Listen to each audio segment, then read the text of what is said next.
Alright, so Jao, I follow your social media fairly regularly, and I'm I sorry. have had occasions of food envy, seeing Ah, some of the stuff that you're cooking. Now, I will say, like, I cook a fair amount for my family, uh, and I will sometimes make some dishes that are pretty good.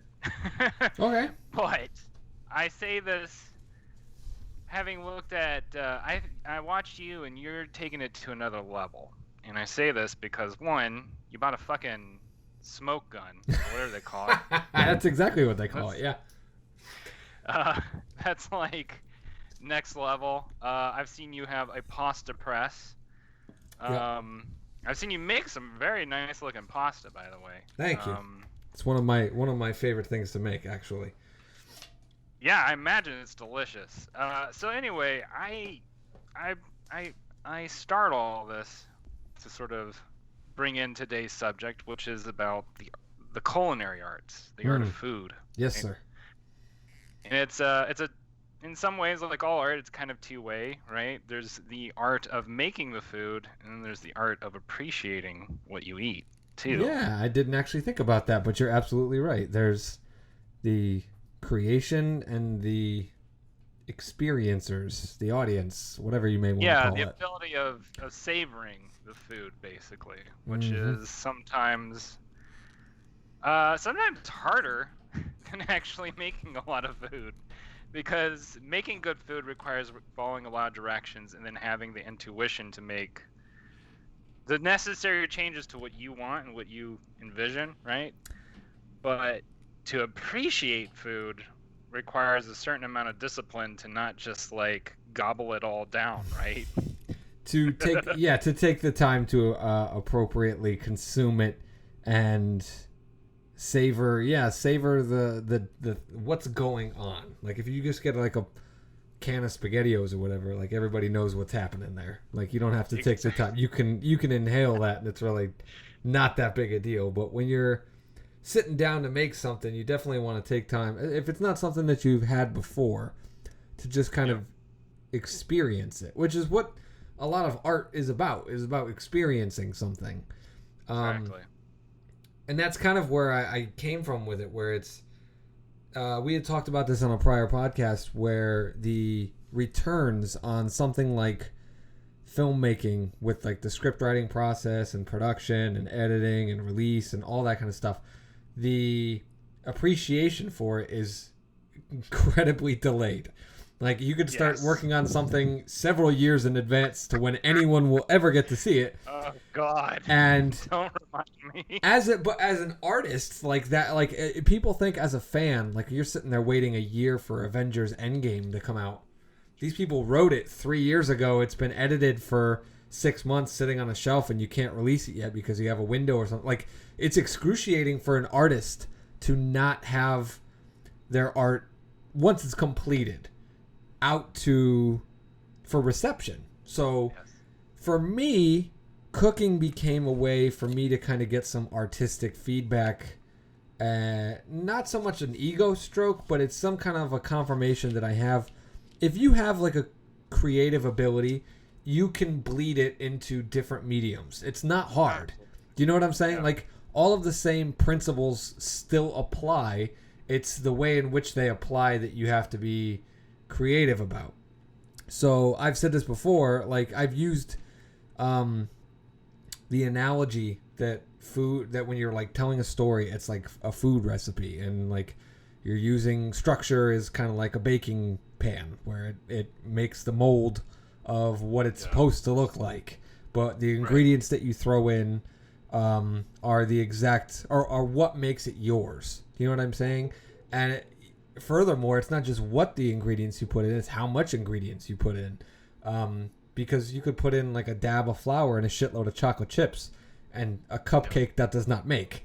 You know what I mean? Like there's certain ways to go about it. But then on the flip side, when I approach food, the inverse happens, where it's not so much that I'm thinking about the analogy of, making a movie is like making food. I look at making food like making a movie. Like, what's the story that I'm trying to tell? Like, what's the setup? What's the You know, what's the thing that's going to make somebody go, wow, that's not something I've ever had before? What makes them want the next bite? And then how do you wrap it all up? What's the finish? What's the sides? What's the supporting cast? Like, that's all the kind of stuff that starts floating into my head. Food has genres, right? Yeah. You know, like having seen a lot of the pasta you've made, like I would say that you have brought a certain envy for me to the genre of like Italian food, right?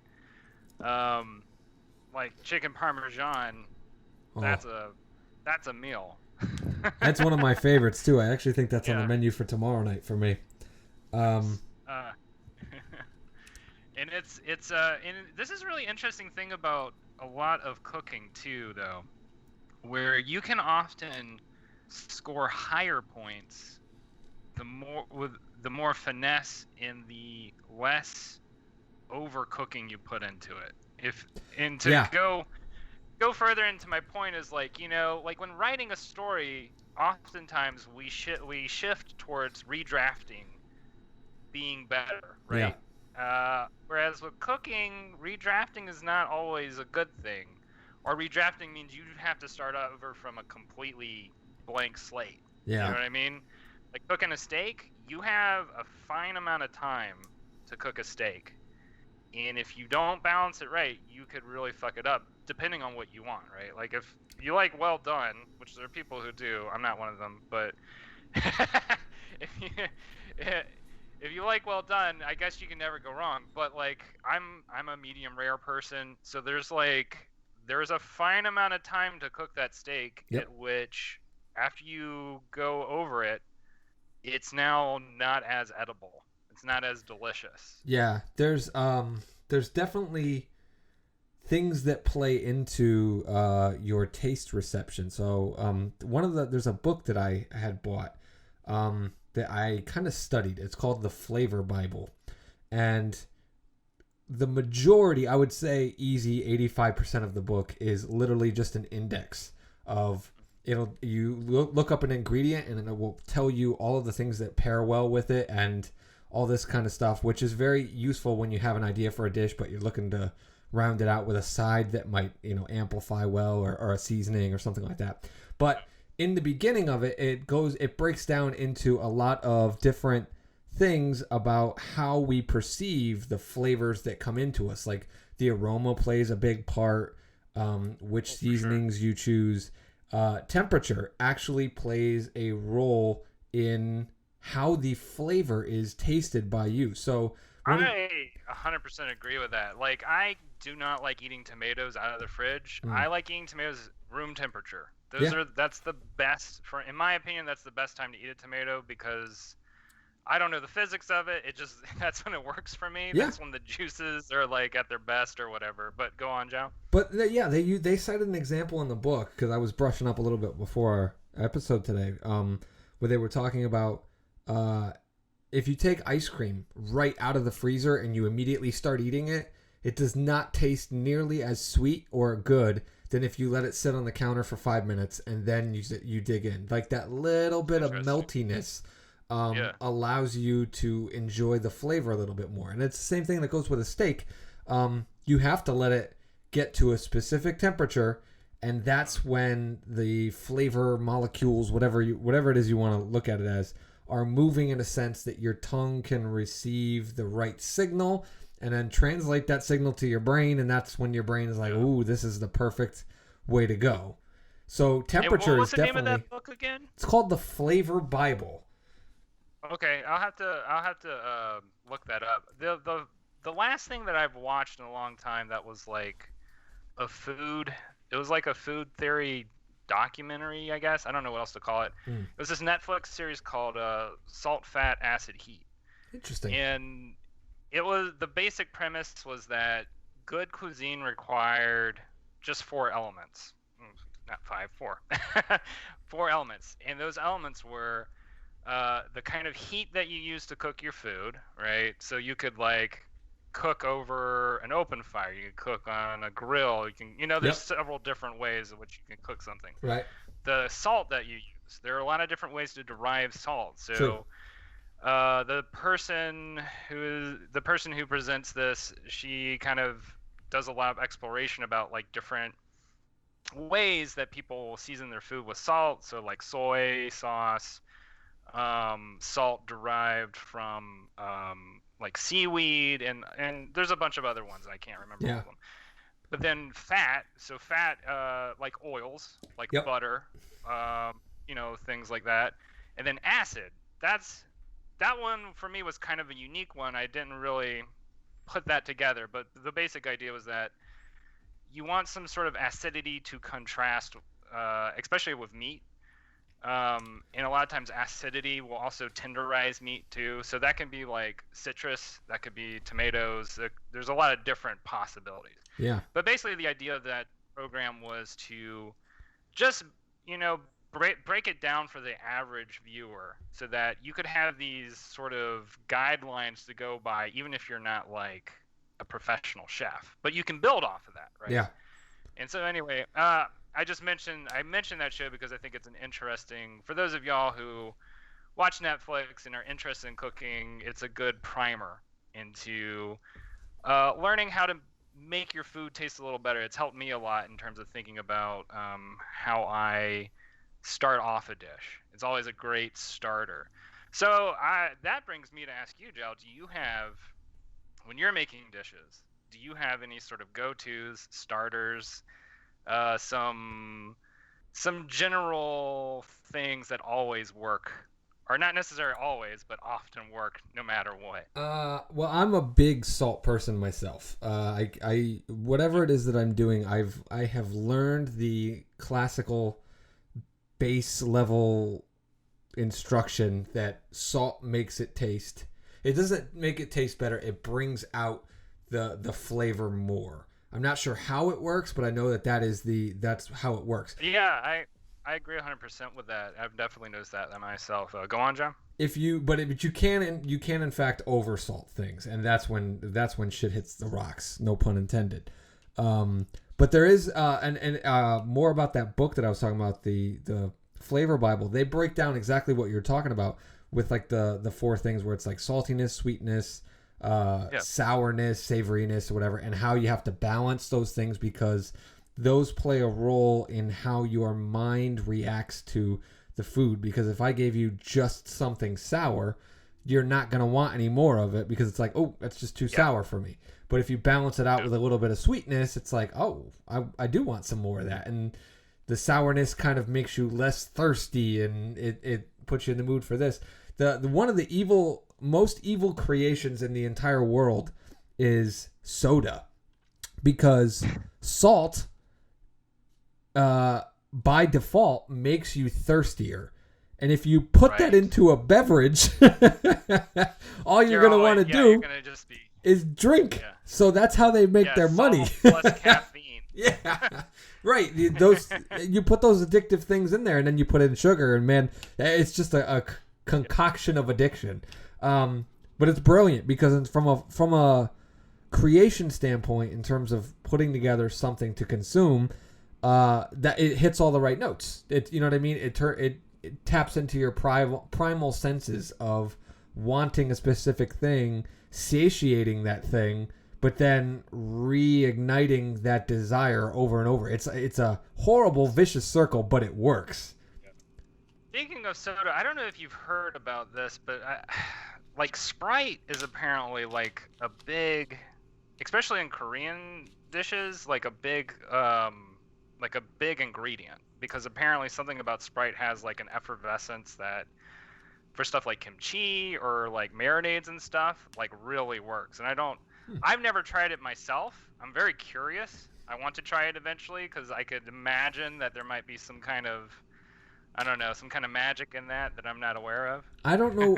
I've never done anything with Sprite. I know I've made the Coca-Cola chicken, where it basically reducing Coca-Cola down to like a syrupy, barbecue-y kind of glaze and putting it on a chicken.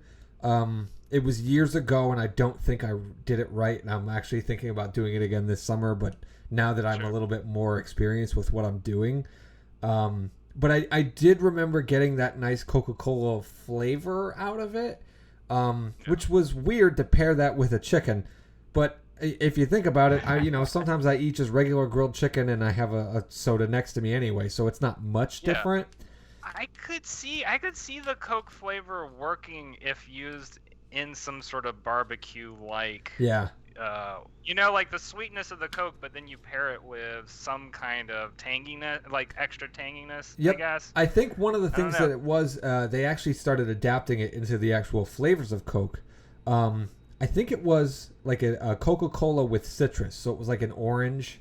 It's tried and true. People have put in lemon in Diet Coke since forever. So I think like the citrus balances well with it for some reason. But that's one of the weirder things that I've actually wanted to do. Sprite I have not done yet. I actually have never thought about doing it with Sprite. I don't know why you wouldn't just take regular lemons and lime and go with that, but maybe there's a reason that the carbonation. Yeah.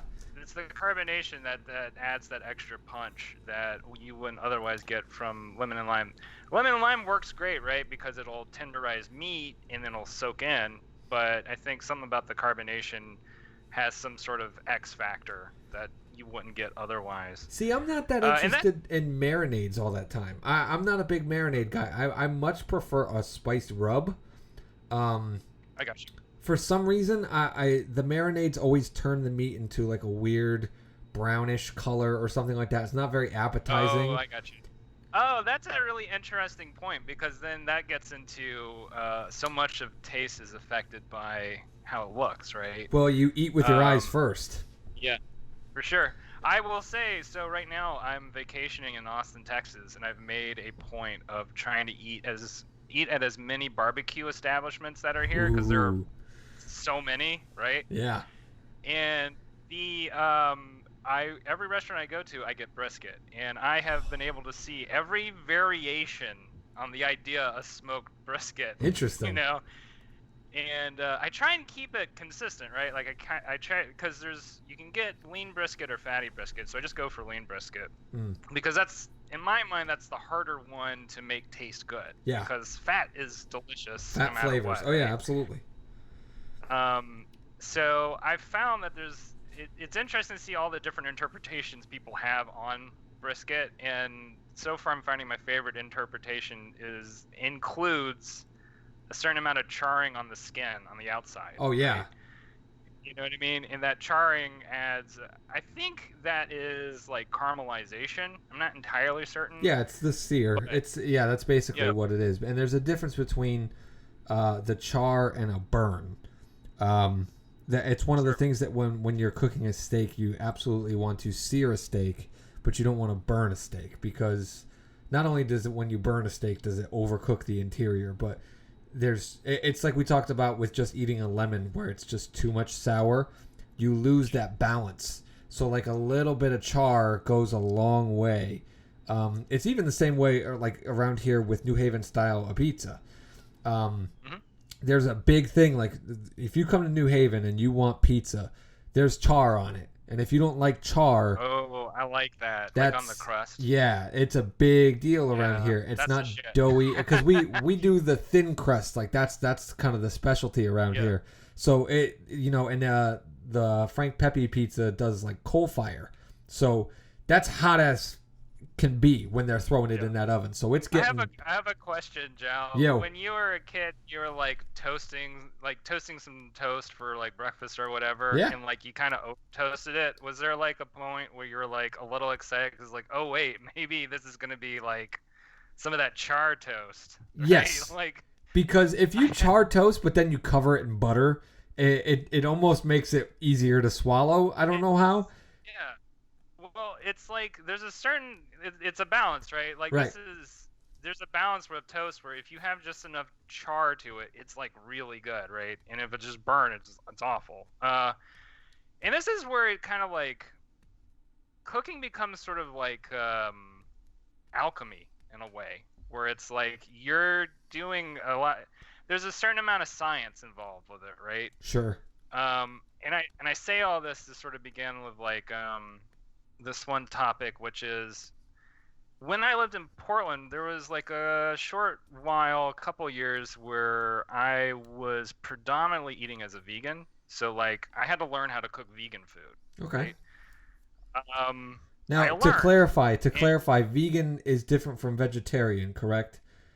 yeah, let me clarify that. That means no animal products So whatsoever. not even like So cheese. like no cheese, no milk, no. Some vegans are so intense that they don't go with honey. I Wow. thought that was kind of insane myself. Yeah, I thought that was too far. But yeah. So no animal byproducts, whatever. So I took it upon myself to learn how to make things like mac and cheese. Um, cheese in general. That actually, the small time that I was involved with the vegan community, cheese was like the holy grail of like if you could veganize cheese, you could veganize anything Yeah, because most of the vegan cheese tasted like utter dog shit. It was awful. that's fair. And so there was this recipe of for making vegan mac and cheese that used carrots and potatoes and lemon. Those are like the most essential ingredients for the creaminess Hmm. because the starchiness of the potatoes and the starchiness of the carrots somehow magically make this creaminess if you have it with like vegan milk and lemon.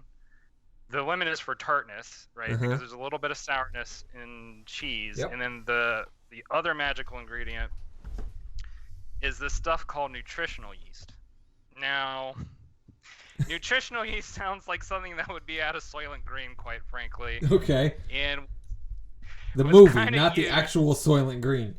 Yeah, no, exactly. The movie Soylent Green. It was kind of used in that way where it was like, oh well, I don't know how to put nutrition in my food, so I'll just sprinkle nutritional yeast on it.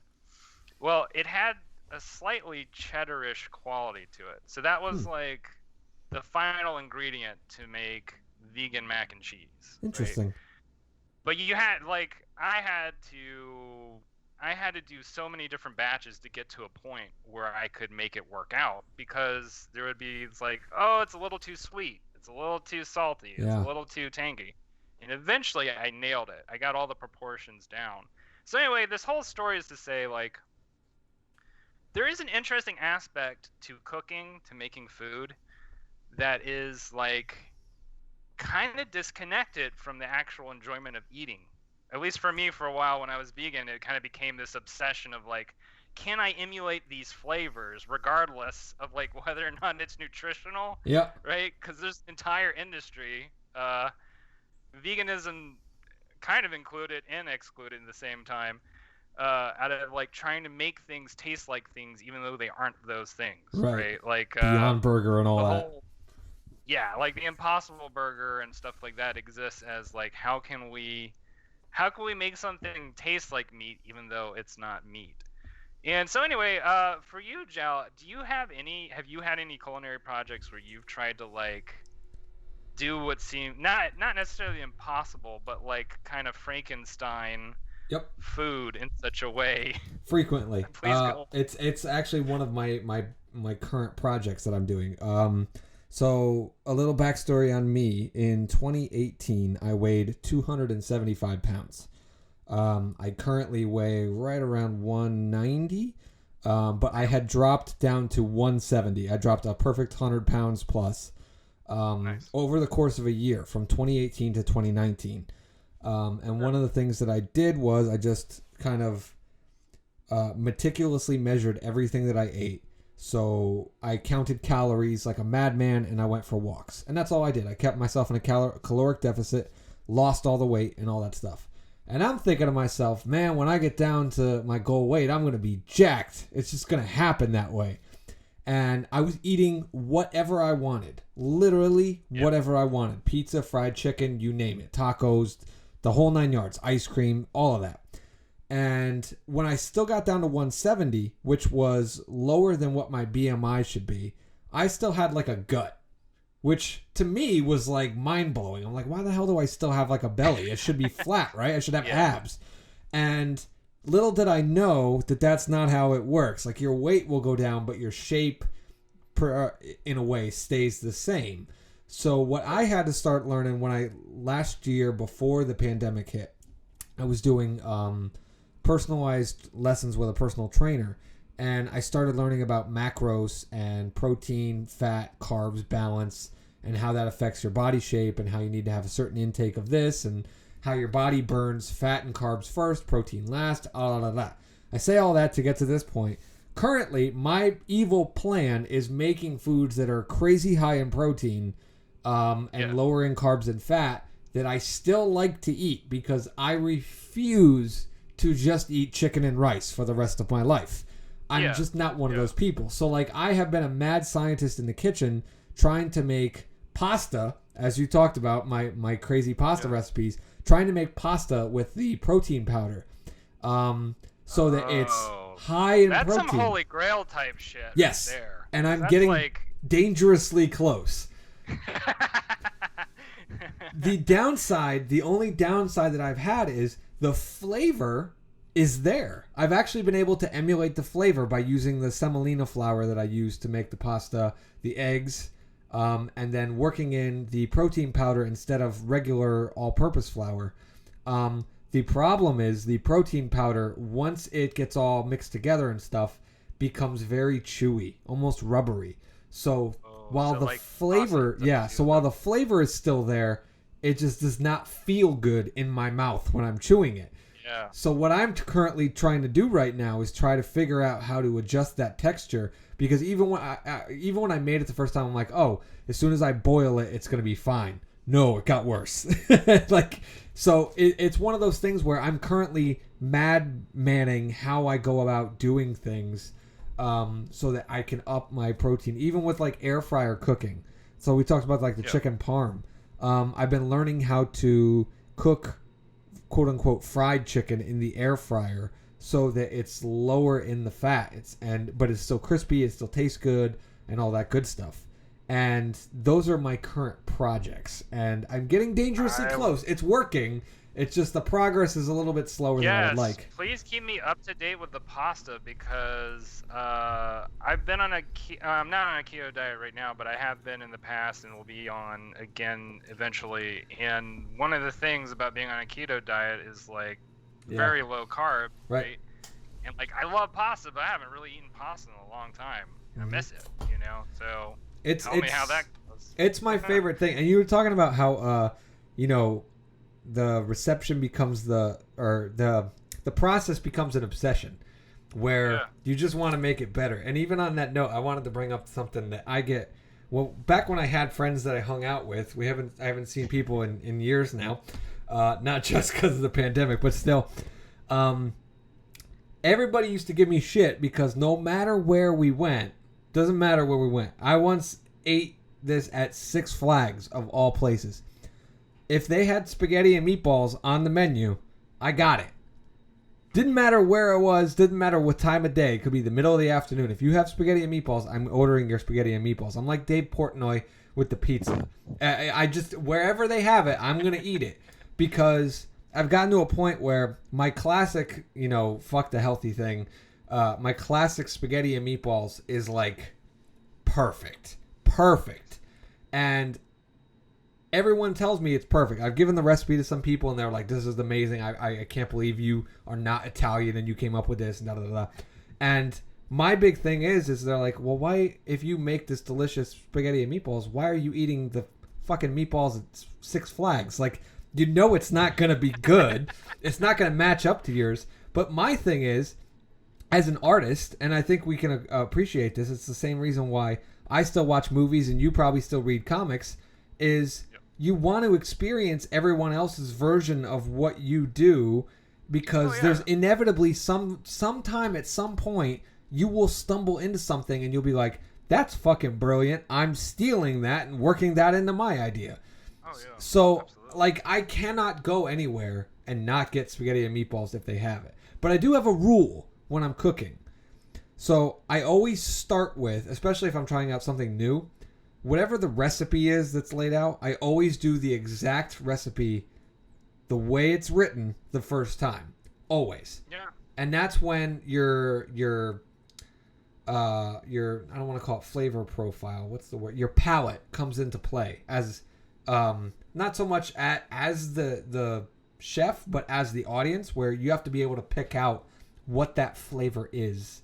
that's doing something in your mind or in your mouth that makes you react a certain way. So that's something that I've been heavily playing with, is trying to be able to almost blindfolded taste something and be like, that's got a lot of salt. This needs something more acidic. Do I want to put lime juice or do I want to put a little bit of tomato? Like, there's a little balance that has to go on. That's very much, it's a weird analogy to draw, but it just reminded me of, as I started to learn and understand Spanish a little bit, the point at which I knew that I was properly understanding Spanish was when I could pick out words out of songs. So like I would just be listening to songs and Spanish songs and like start understanding, like, oh, okay, I understand what that means. In the same way, it's like learning the language of cooking. You get to a point where you can start taking out all the elements of what you're cooking. You know, as you're tasting it. And that's certainly, I mean, not just in cooking, and anything that you do that you want to be proficient at and good at, a necessary part of understanding it is this ability to break everything down into its most basic constituents so that you can reassemble and put it back together in how you envision. And so, for you, I know you were just, are there any particular elements that you're fascinated with right now, outside of just, like, is there a flavor profile that you right now really want to stick to, or is there kind of like, is it more generalized? It's interesting because one of the things, so like when we go to a movie or we read a comic book or whatever kind of art you're indulging in, I'm very much of the mindset that art is about finding a personal balance, and it's about a personal balance. Like when you go to do something, you're trying to find something to fill up voids in your life. So right now, the thing with food very much, people run to food when they're having like turmoil, like, you know, if they broke up with their boyfriend, immediately everybody runs to Ben and Jerry's because that sugar triggers a happy response. But then there's also something that plays into it where the weather outside is, you're looking for to create an equilibrium, a balance of the heat or the coldness that's going on around you. So like right now for me, we're in that weird fake spring mode when we're recording this, where it's like mid-March, where it's like we get a couple of days in the mid to high 60s, maybe the low 70s, and then all of a sudden the next week it's snowing again. So it's really hard for me to balance right now where I'm at, trying to nail down flavor profiles, because everything is affected day by day. When I meal plan for myself, I look at my calendar first. And if it's going to be a rainy, cold day, I'm like, okay, that's the day I'm doing beef stew. And if it's a warmer day, it's like, oh, that's the day I'm going to do some grilled chicken, maybe some broccoli, and a little bit of rice, and maybe we'll work something with that. Like, I'm always trying to find that balance. So really, I guess you could say what my obsession is at the moment is finding the weather-food balance in my life to assign appropriate foods to correct atmospheres, if that makes sense. I agree with that a lot, because I've been doing that a lot lately too. The recent, I don't know what you call it, the ice storm, the blizzard that happened. Oh yeah. I don't know. In Texas. Or a month yeah. ago. Yeah, Texas, Louisiana, just you know, across the United States. During that time, like, I was just like, I'm just making chicken soup all the goddamn time right now, because that was just the mood, right? You know, and there's something it's very simple to make, but there is something very nourishing, like deeply nourishing about chicken broth that, especially if like you're making a broth from bone, you know, that's just good shit. Really helps when you're frozen, you just chilled to the bone, right? You're kind of laying out to a certain extent some of your go-tos for different weather and different seasons. Let's do just a quick, like, go for it, a jowl menu through the seasons, just winter, spring, summer, and fall. All right, we'll start with winter, since that's what you did. Immediately you start thinking about like Christmas time, because when you think of winter, you think of snow. So what you really kind of want is, you're thinking about I don't want to. I don't. Humans aren't technically the type of animal to quote unquote hibernate, but Right. in that particular season, I do believe in our DNA, we are ingrained to overly consume fatty carbs, that kind of thing, Mm-hmm. because in our brain, it's like, oh, there's not going to be fresh food around for a while. We need to stack up on it and store energy to get us through the winter. So immediately, you want to, if you want to have like anxiety and stress, you should absolutely go against that and just eat lean chicken and rice. Not to interrupt you, but the moment I broke my keto diet was the ice storm, because I was just like, fuck this. Yep. It's too cold. And, I can't do this. But see, there's a mental health aspect that plays into that, where once you start eating those things that your body wants, just to, your body kind of settles down. It's like, okay, we're going to be okay. So for the winter season, you definitely want to look at soups. So I'm looking at things like beef stew, chicken noodle soup. You can look at things like spaghetti sauces, heavy things like that, because not only are they sweet and a little fatty and carb heavy and stuff like that, but they also kind of make you sleepy. And most people just want to sleep because you look at the daylight kind of thing, where it gets a little bit more bleak. So the more you sleep, the more you miss out on stuff like that. Some of those foods are very comforting to have in that particular season. So in winter, that's why everybody thinks that like Thanksgiving and Christmas is what curses them. It's not. If we pulled Christmas and Thanksgiving out of societal awareness, you would still get fat in the winter months, because your body and your brain are telling yourselves, hey, we need to be prepared here just in case shit hits the fan. Springtime, immediately, everybody starts thinking summer. They want the summer beach bod and this and that. But you, again, as like a genetic biological need, start wanting to eat leaner. Like, people are more interested in eating like chicken, I would say, in the springtime, only because it's like, all right, I'm going to start needing energy, but I already have all this energy stored up. And I think your body instinctively knows, hey, I got to shed some pounds here just so I can be moving, I can be agile, I can do this, I can do that, and I can start doing it.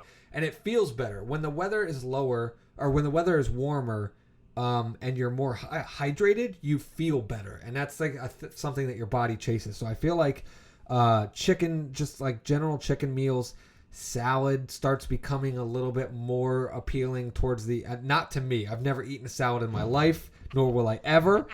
But towards the end of spring, it's a little bit more salad oriented.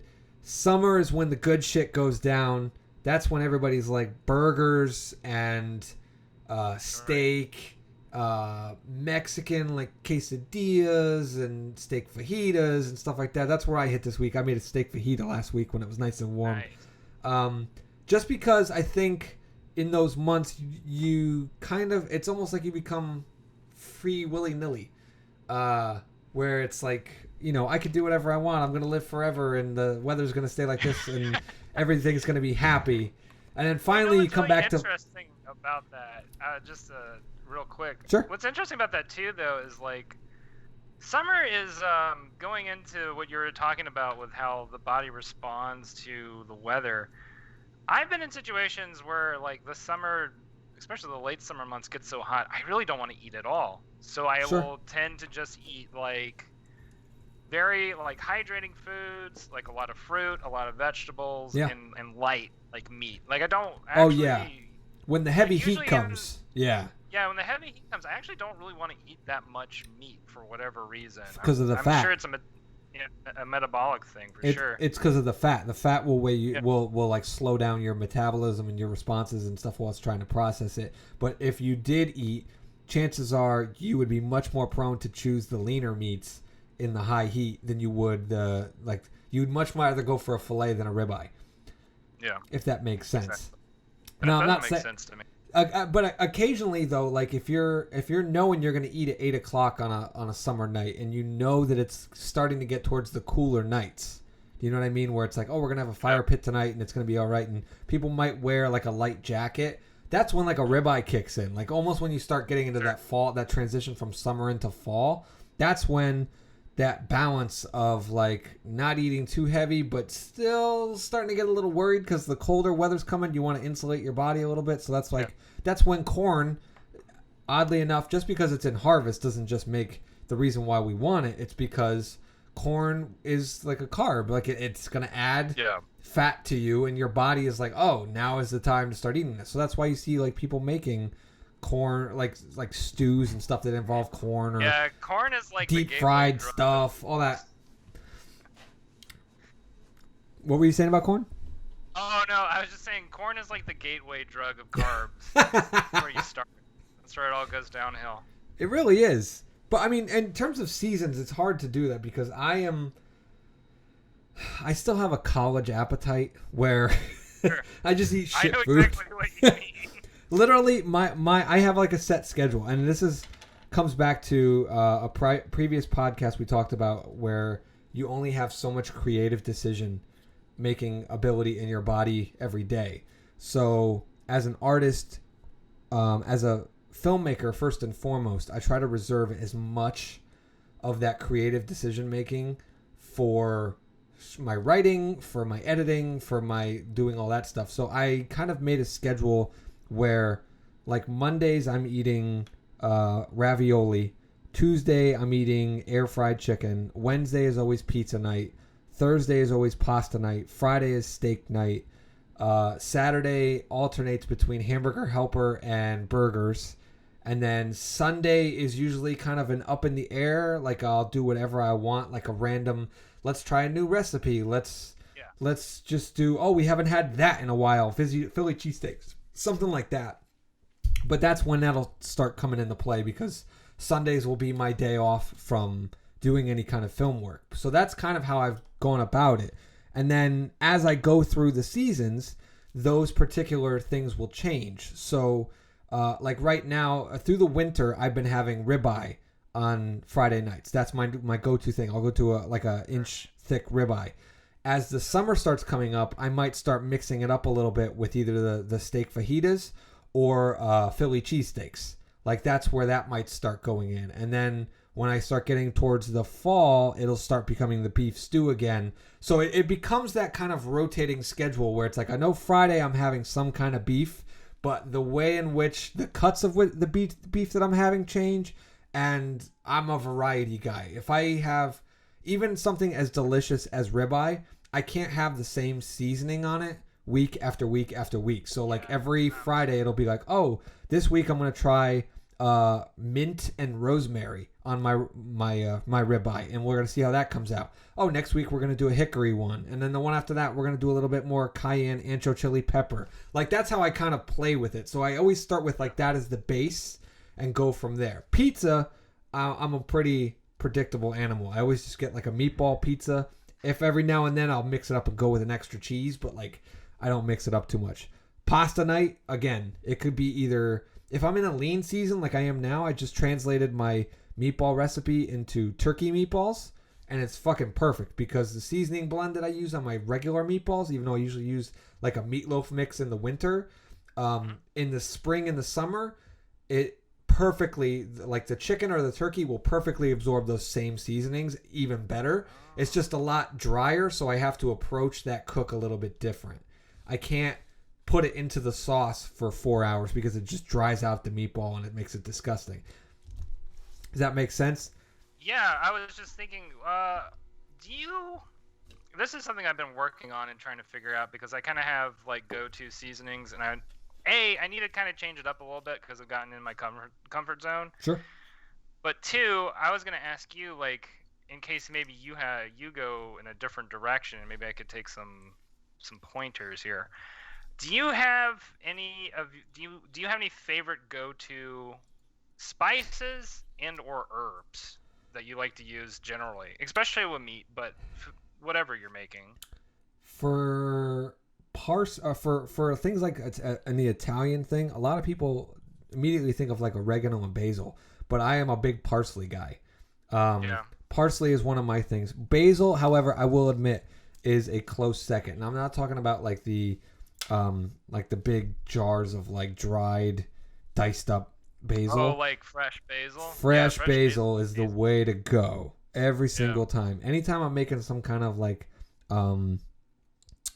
what the hell is it called with the olive oil? God damn it, I can't even think about it now. Pesto. Yes, pesto. Thank you. Yeah. I'm always using fresh basil when I do pesto. Right now, I'm an idiot and I started my garden already, doing the whole Fool's Spring thing, but I do it inside.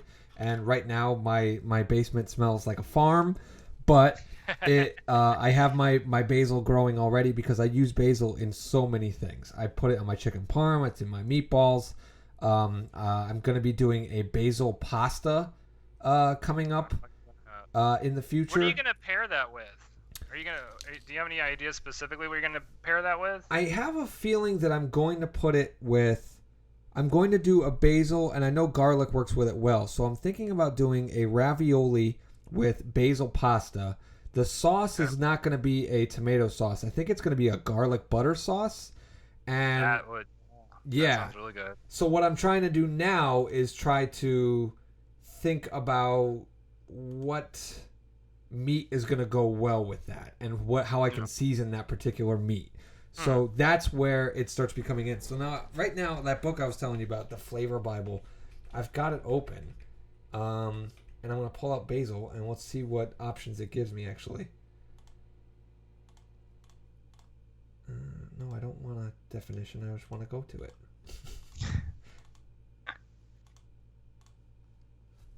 Hang on. Good old technology never works the way you wanted it to.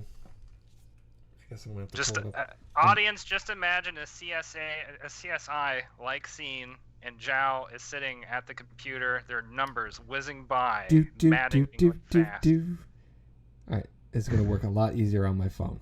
Okay, bingo. All right, so according to the Flavor Bible, So the Flavor Bible also assigns what season is particularly good for whatever ingredient you're using. So it's saying for the summer, basil is better for the summer. It's got a sweet taste. The weight of it is light, soft-leaved. The volume, mild, moderate is how much you want to use. And then it's got some tips. It says add just before serving, so you don't want to overcook it, basically.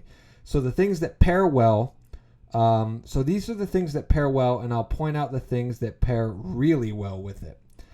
Apricots, any kind of Asian cuisine, green beans or white beans.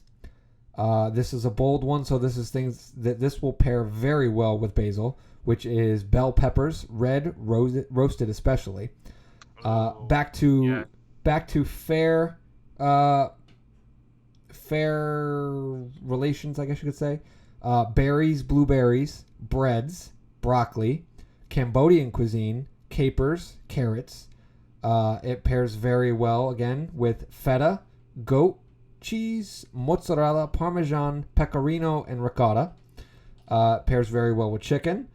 Back to regular relations, chili peppers, chives, white chocolate, cilantro, cinnamon, coconut milk, corn, crab, cream and ice cream, cucumber, custards, duck, eggplant, eggs and egg dishes.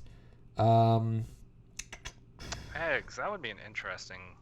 That would be an interesting ravioli filling to basil and like an egg inside. I was actually thinking about duck, but then I realized that I was going to use a butter sauce, a garlic butter sauce, and duck is kind of a fatty meat, so that would probably be a little too much fat, so that's why I canceled that out. If I change the sauce, though, I could probably use duck as the stuffing in the ravioli.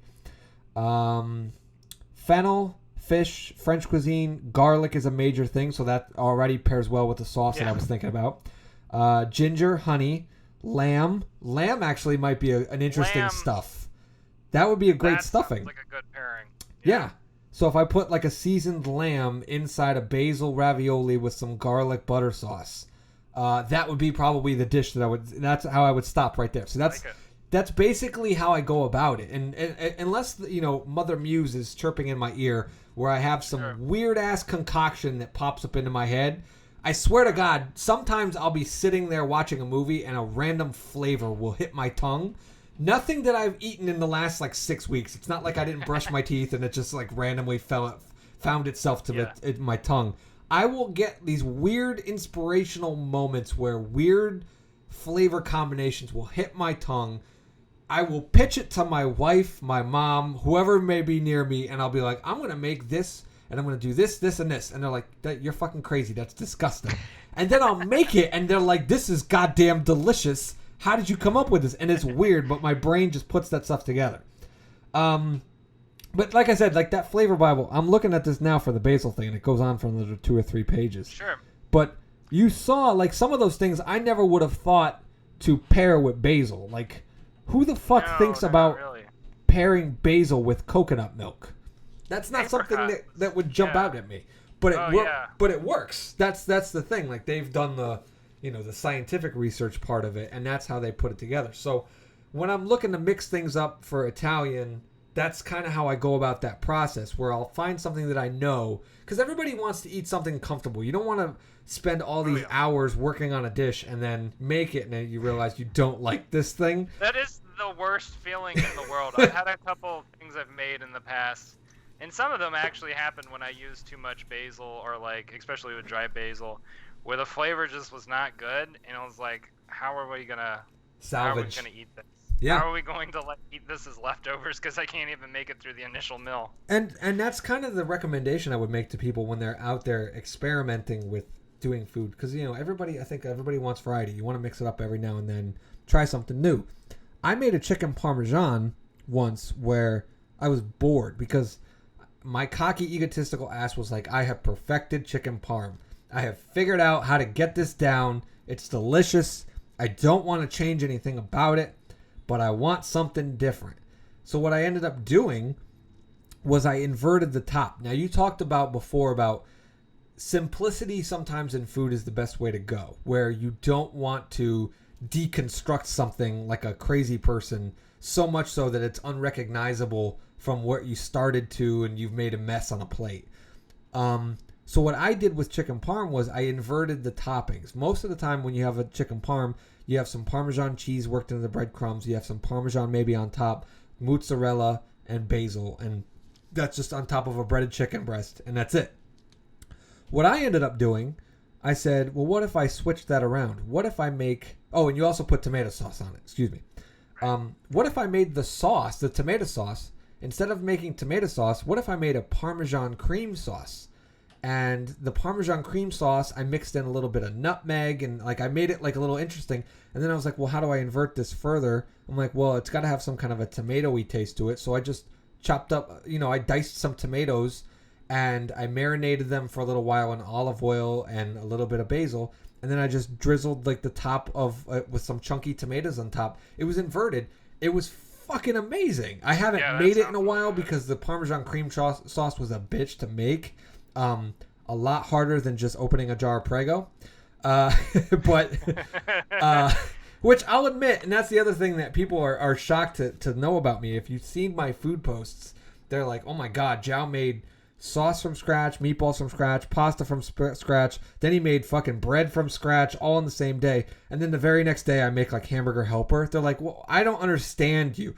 Sometimes I just don't want to cook. Like it's a large effort to make something delicious.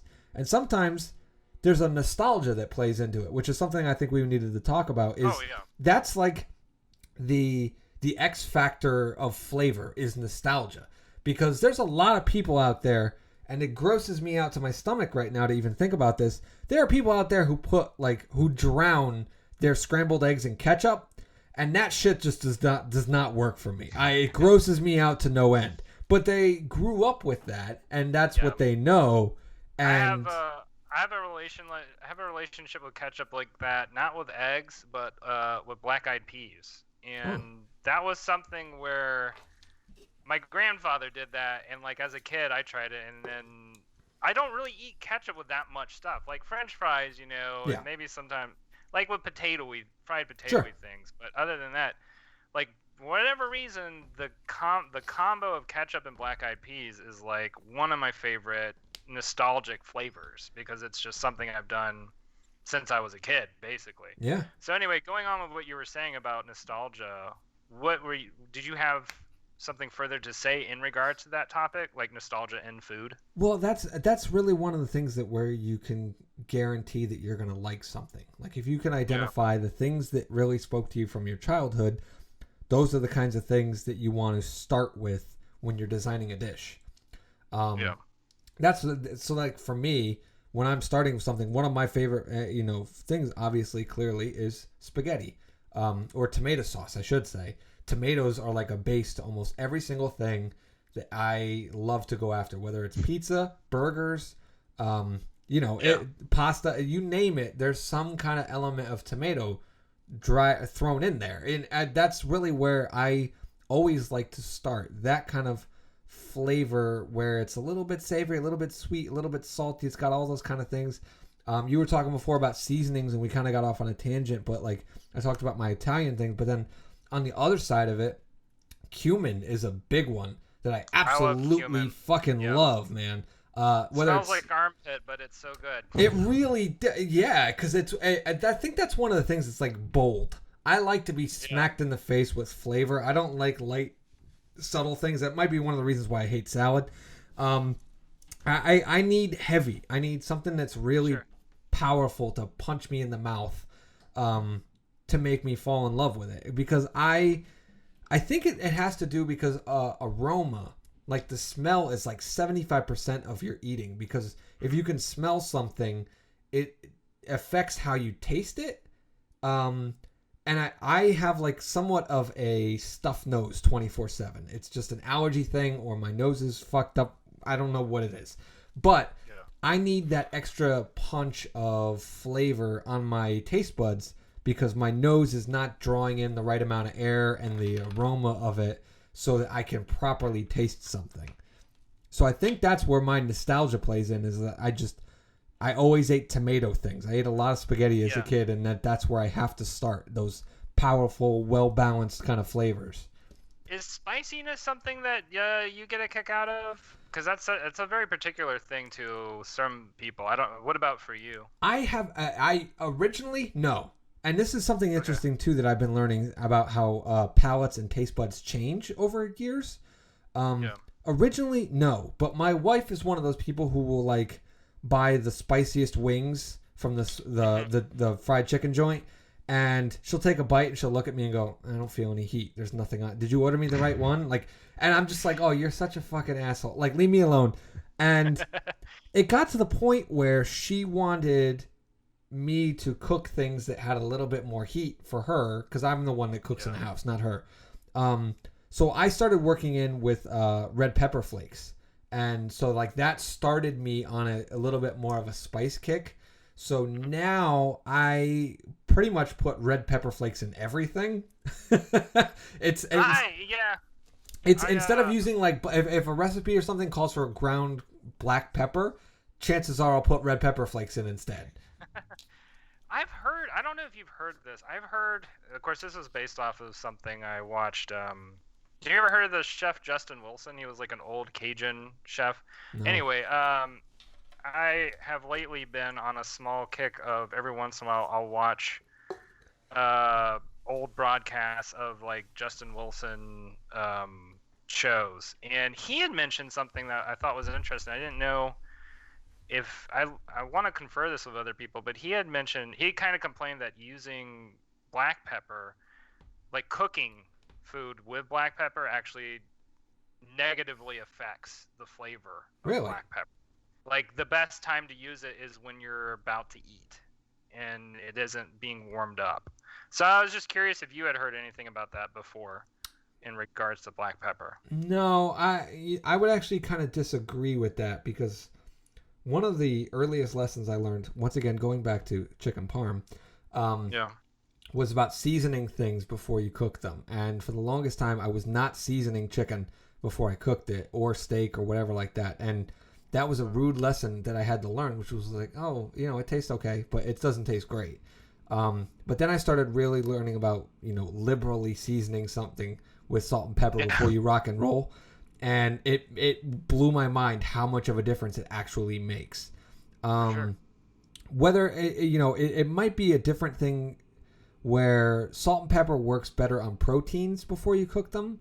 and it Maybe might so. be different when you're using it with something like a sauce, Yeah. or you know what I Yeah. mean, like something like that. I could actually probably get behind that because it's hard to disperse black pepper throughout a sauce, even if you're stirring it and stuff, so that it's the appropriate amount, but it gets concentrated, and then you don't really know what's going on. I would absolutely disagree with him in the fact that when I make gravy with like turkey drippings and stuff, the black pepper is the savior. Like that's the hero of gravy. If your Yeah, gravy that's sucks, often the you case. need to add black pepper to it. That's what's missing. Yeah. Yeah, absolutely. So I had, since we're getting towards the end of our hour here, let's finish off the episode talking about maybe, Zhao, what would be your all-star meal? Just single meal, regardless of season. Like if you could eat anything right now. Oh, that's a tough one, especially because I just ate dinner before we sat down. So like, No, it's the worst time to ask that question. Yeah, I mean, I'm probably gonna say it's gonna be some kind of a pasta. Let's see. So appetizer, I'm gonna start with something light but still kind of fatty. I always enjoy doing some kind of a chicken, like a fried chicken for like a little thing, like whether it's like a pot sticker, or something like that. So it wouldn't necessarily be something Italian, but it would definitely be some kind of fried chicken, maybe with like a ginger sauce or something like that. Something a little bit funky, that's going to catch you off guard. Then I'm probably going to move from there into a pasta with tomato sauce. Probably a meatball, but I'm going to go crazy with the meatball. I want something weird about the meatball, whether it's stuffed with fresh moots, or I don't know. I'd need something crazy with the meatball. And then the pasta itself, I think I'd probably want classic. I'm a weird variety person, so I would want like two kinds of pastas mixed together. So it'd be like classic egg spaghetti, and then like, what's a good pasta that I've made recently? I've made pasta verde, which is like spinach pasta, and it's been pretty banging. I would probably do classic egg pasta, classic pasta verde, which is spinach pasta, and then maybe either a red pepper pasta or like a carrot pasta. So like the three of them kind of balancing together, and then a light tomato sauce, probably a little bit heavier with like olive oil, like more of a olive oily kind of a texture to it, but still got some tomato notes in there. And then top it, of course, with some kind of a like Romano cheese. I'm not a Parmesan cheese when it comes to my pasta. I'd rather do the Romano.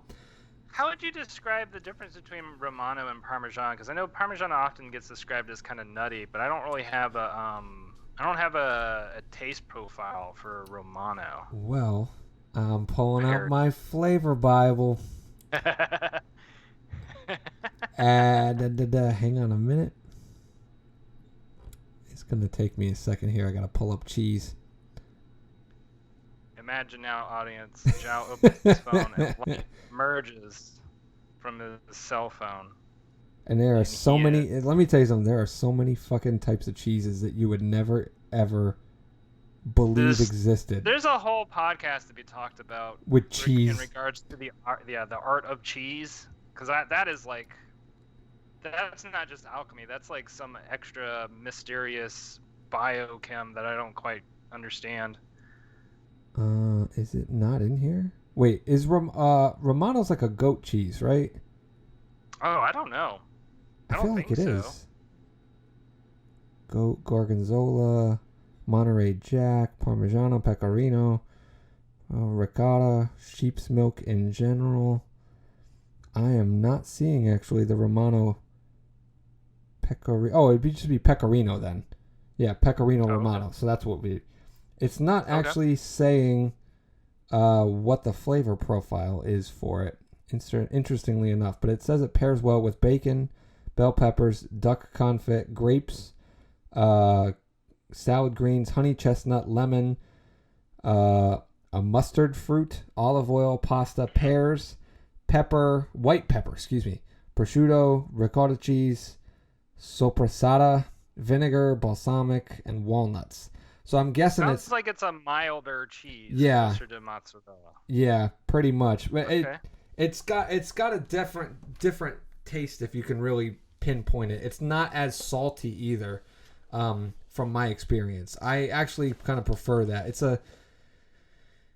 because like if you want to call Parmesan nutty, I wouldn't use the word nutty. I would say it's a little bit more tangy. If that's the way to go about it. I would say Romano's a little less like that. It's a little bit more on the milky, creamier side of that. Oh, yeah, I could see the appeal of that for sure. Because like Parmesan might get overused a little bit. Yeah, and you gotta keep in mind if you're having what the type of sauce that you're using, because if you're using a heavy pasta sauce like a tomato sauce, you're using a lot of salt there.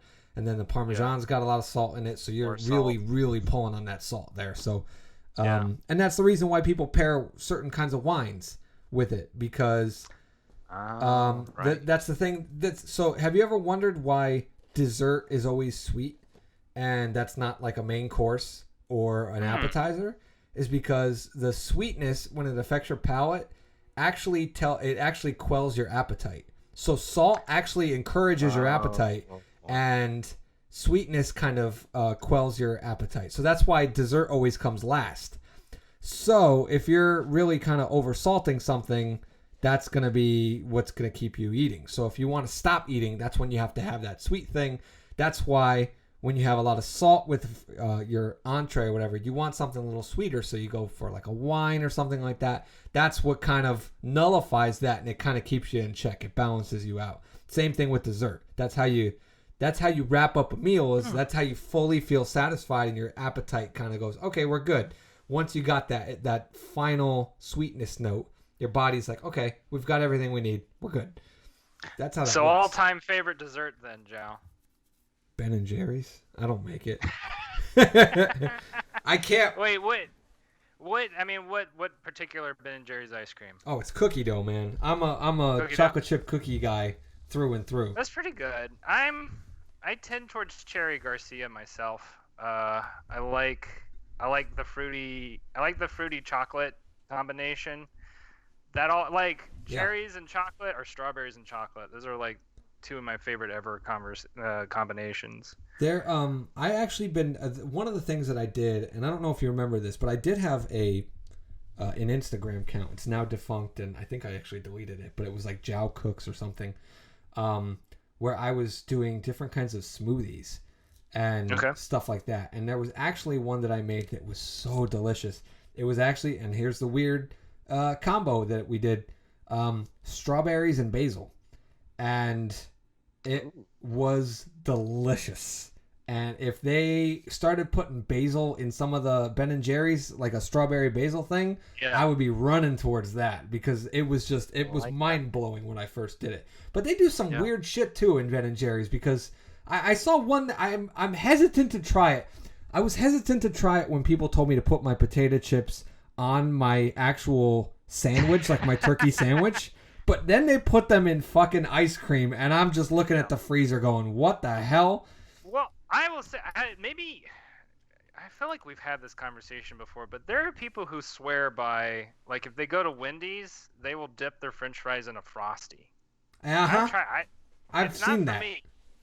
It's not for me, but apparently people really like that salt, like that fried salty, like combined with like sweetness. Isn't it crazy though, the things that people put on French fries? Think about this. Think about all the different types of things that people will have on French fries. There are people who will put ketchup. There are people who will put gravy and cheese for poutine, which is amazing. There are people that will dip their French fries in a Frosty. There will be people who dip their French fries in mayonnaise. Ranch. There are people who will put chili and cheese on top of French fries. Can't go wrong there. There are people who will put truffles on French fries. right? Yeah. Like I don't know. Is there anything? Are French fries the sluts of the food world? Because they basically are just taking anything that people will give them. I've yet to see like French fry. Although I think this would actually be pretty good. French fries coated in like cinnamon and sugar. Wow. I think that could be very tasty. Because I was thinking that or like cocoa powder. That might be a good combo. The Cocoa powder, not so much.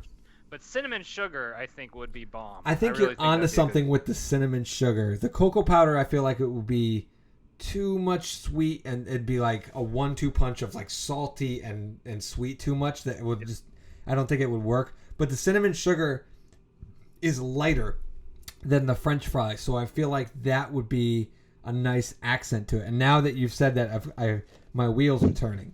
And I may actually try and devise a cinnamon sugar French fry deal. But then that's, you start wondering, like, that's kind of how they make, like, seasoned French fries. They, you know what I mean? Like, you think about, like, Arby's French fries and this and that. Somebody either said, hey, let's get some cayenne pepper over here and start, putting it on the French fries. Or somebody tripped and dropped the cayenne pepper on the French fries, one or the other. And it just worked. And that's how it happens. They say that there's no new flavors these days, but I disagree with that. You got to have that. This is the number one thing, and I've been dying to say this. Willy Wonka is one of my fucking heroes, and it's not just because of his innate sarcasm, but because of the batshit things that come out of his factory that work. And it's because he was creative enough to take those leaps where other people would not. And that's one of my favorite things about cooking, is that I love when people tell me that's not going to work. And I can just look at them. It's like I always said, I can taste things before I make them sometimes. You can't tell me it's not going to work because I tasted it in my head already and it's perfect. I just have to get what was in my head onto the plate and I will prove you wrong. It's interesting because with the cinnamon sugar French fry thing, it's like I can kind of faintly think of the flavor in my head, but I have to confirm it, right? Like a scientific hypothesis. Like, yeah, I think this could work, but we have to actually do the test. Like, we have to run the experiment to find out for sure. So now wait a minute. I know we're running long, but fuck it, this is fun. I'm pulling up cinnamon in the flavor Bible. And we're going to look at the things that it pairs well with. And then we're going to look at potatoes. And we're going to see if there's anything that overlaps. And that could be how it would work together. See, this is how I work. All right. So cinnamon's season is autumn and winter. Right there you go. The taste, sweet, bitter, pungent. Function is to heat. Okay. So that it gives a nice little like heat to your mouth. The weight is light and medium. The volume to it is loud, which means your mouth is going to react to it. The tips: add early in cooking. So the things that pair well with cinnamon: allspice, apricots, beef, bell peppers, berries. Hang on, I gotta change the thing. Breads. Oh, that's going to work perfect because breads, carbs. Butter, caramel. Calvados, I don't know what that is. I don't know. Cardamom, cherries, chili peppers, chili powder, Chinese cuisine. Chocolate and cocoa. Okay. Chutneys, cloves, coffee, espresso, coriander, couscous, ice cream, cream cheese, cumin, eggplant, fennel, 5-spice, French toast. Fruit compotes, fruit desserts, game birds, garam masala, it's like an Indian ingredient. Yeah. Garlic, ginger, honey, lamb, lemon, mace, malt, maple syrup, red meats, Mediterranean cuisine, blah, blah, blah, mole sauces, nutmeg, nuts, onions, pancakes, pastries, orange juice or zest, pears, pecans, pies, plums, pork, poultry, pumpkin, quail, raisins, rice, saffron, sauces, star anise, tamarind, tea, tomatoes, turmeric, vanilla, veal, waffles, walnuts, red wine, yogurt, and zucchini. Now, zucchini. That makes sense. Though. Here's an Zucchini's very sweet. interesting thing. The Flavor Bible also will give you common flavor affinities, which will be things that, like, if you put 2 or 3 of them together, they work. So cinnamon, almonds, and raisins. Cinnamon, cardamom, cloves, coriander, and black pepper. Cinnamon, cardamom, and rice. Cinnamon, cloves, mace, and nutmeg. I'm feeling like the cardamom, which I know I've used before. I don't know I can't call the flavor to my mind as I'm reading it. I feel like... Yeah, I can't either. I feel like the rice might actually be a nice way to substitute. Like, if you took out the rice and put in, like, the French fries, it might actually work. Yeah. All right, so now that I've read those off, maybe a couple of them popped out at you. Let's jump over to the potatoes, and we'll see what it says, and if we can find anything that overlaps. We're going through the cheese, HIJKLMNOP, pepper, pineapples, pickles, prosciutto, potatoes. All right, season, year-round, function, cooling, which works because the cinnamon is heating. So there we have a little bit of bounce. So already you're on to something. The medium heavy, volume, quiet, whereas the cinnamon is loud. There's the balance. The techniques, yada, yada, yada. All right, so here we go. Arugula, bacon, basil, bay leaf, butter, buttermilk, caraway seeds, cardamom, carrots, cauliflower, caviar, cayenne, celery, celery root,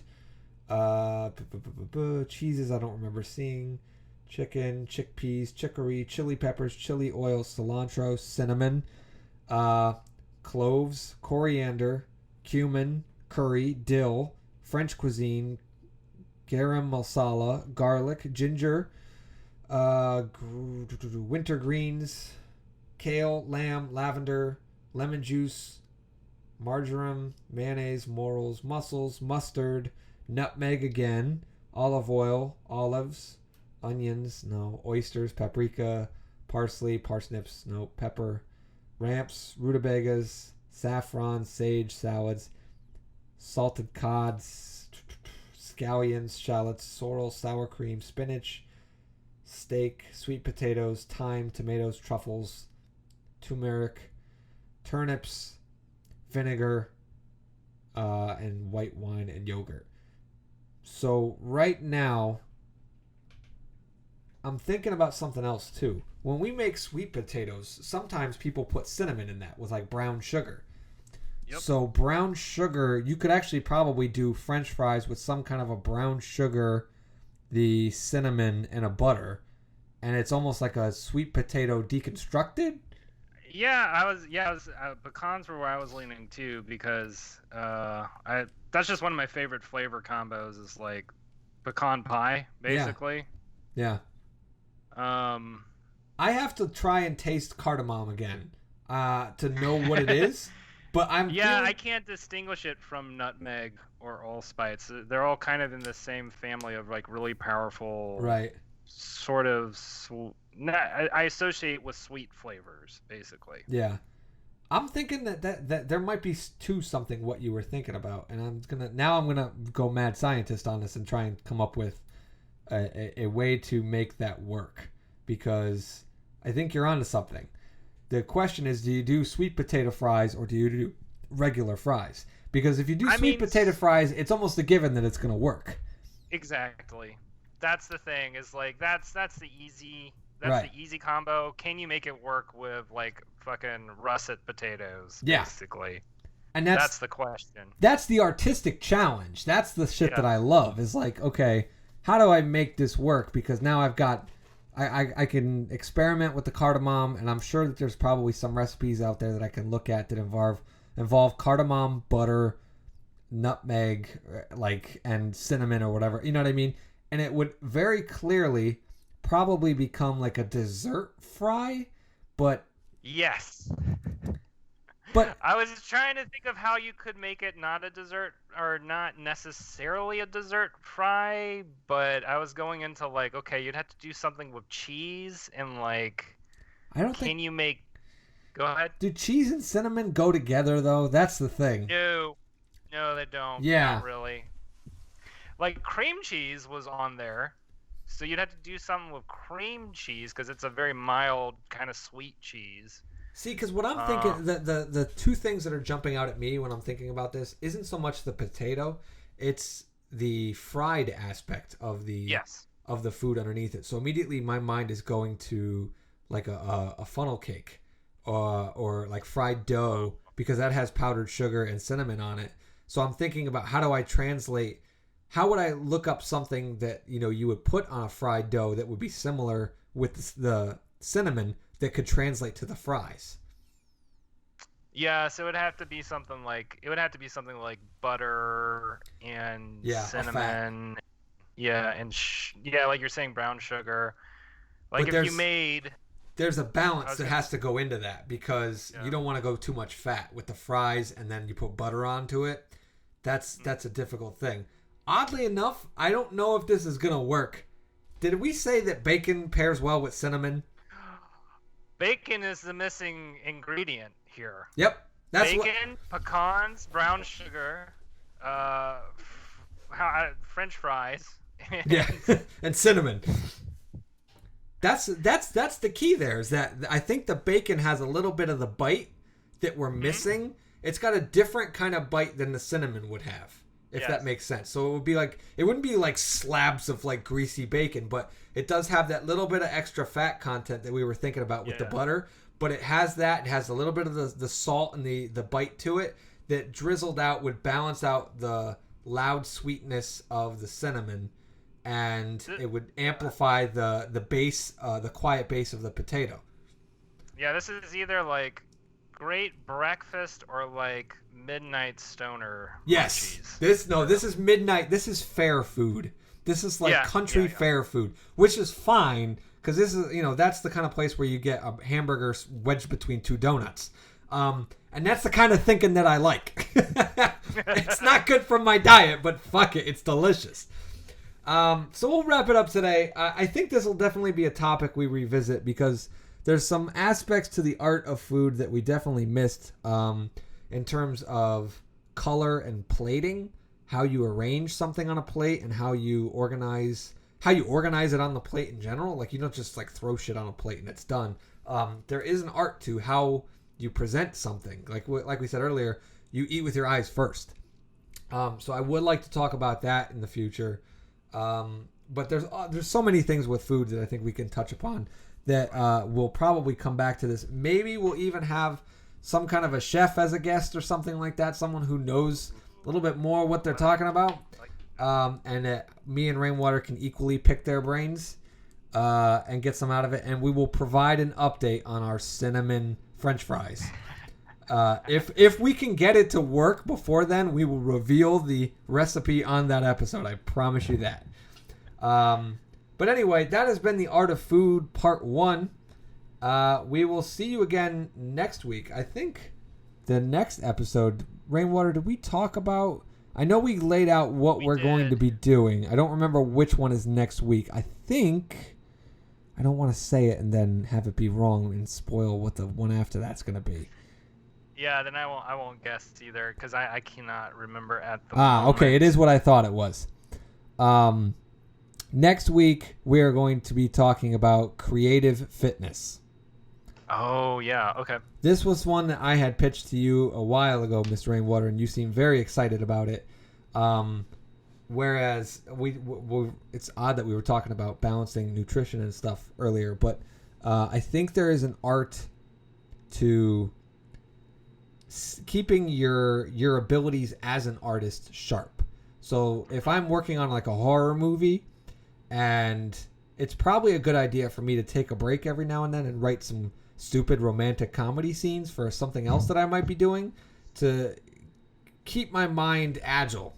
But we're going to talk a little bit more about that next week and that kind of topic.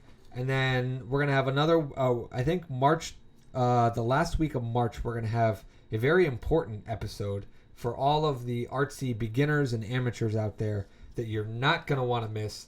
Me and Rainwater are going to give you an art school education, or at least the beginnings of it, in a simple episode. So please make sure you tune into that. And then after that, we're going to have some guests back on. It's going to be a fucking party. I won't go any further than that, but we're hoping it's going to be a party. I actually have not reached out to those particular participants yet about this, so they don't even know. But we're planning a party, and it should be fun. But anyway, I hope you guys are not hungry, because if you're going to the grocery store, make sure your bank account is loaded, because me and Rainwater just made you salivate for some cinnamon and french fries and chicken parm and cumin steak and all kinds of crazy crap like that. But yes, one more time, that book that I was talking about all the time was the Flavor Bible, and I have it on the Amazon Kindle thing.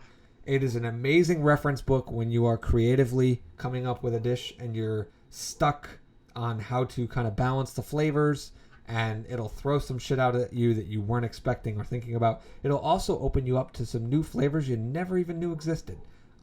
Some of the stuff I never knew what. I don't know what sorrel is. I'm looking at it right now. I don't know. I haven't heard of that. But I would Google it if I was looking up a dish that I was trying to make and trying to figure out what it is, and maybe it'll work. But the hardest part is finding those ingredients. But good luck with that. Can't squeeze a podcast out of grocery store hunting. Anyway, I have been Jow. This is Matt. Take it easy, everybody.